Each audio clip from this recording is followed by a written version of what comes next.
549 সেখানে আমাদের অতিথি গিটারিস্ট এবং কিবোর্ড যে বাজে ইয়াং ছেলে এরা। তো এখন নিয়ম কিন্তু একটা হোটেলে সবসময় তাদের যে ক্লিনিংটা করা, আর ইয়াং ছেলের ওরা হয়তো ক্লিন করে নাই, কিন্তু না করে এমন কিছুই, এটা এমন কোনো বড় বিগ ডিল না। কিন্তু এরকম হোটেলে অনেক অনেক সময় অনেক রকমের, যেমন যদি কেউ যায় হোটেলে থাকে, তো যে যদি নোংরা হয়তো এভরিডে পরিষ্কার করতে হয়, ক্লিনিংয়ের একটা বড় একটা ব্যাপার থাকে, তো সেটা হয়তো ওরা করে না। হ্যাঁ, বলো বলো।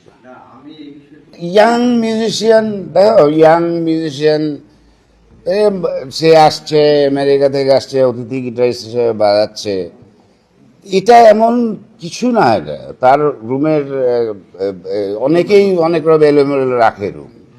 হ্যাঁ, সে ইয়াং মিউজিশিয়ান, এটা এত বিগ ডে। যদি 200 ইউরো যদি তোমার করে থাকে ওরা, এটা এমন কি ফাইন। অনেকে দেখে যে রুমে সিগারেটও খায়, তারপর ফাইন দিয়ে চলে যায় 100-200 ইউরো দিয়ে বা ডলার দিয়ে, 500। এক একটা দেশে এক এক রকম, এমন কিছুই না। কিন্তু যেটা এখন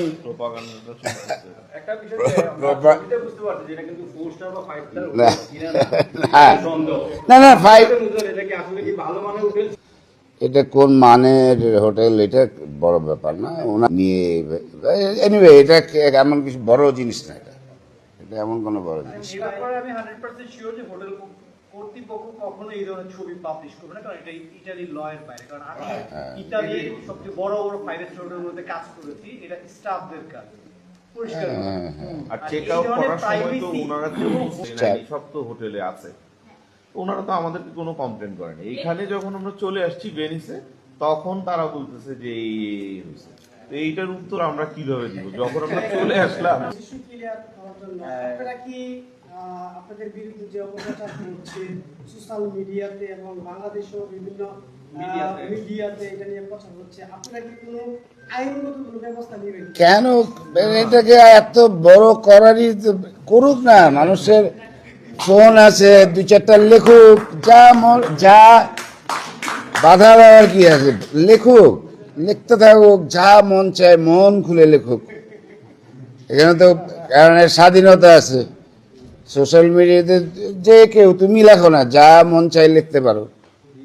হ্যাঁ, এটা বড় বড় পলিটিশিয়ানদের মানে বিরুদ্ধেও লেখা হয়। হ্যাঁ, তো এভিডেন্স দিতে হবে, এইগুলো এভিডেন্স ছাড়া তো কোনো কিছু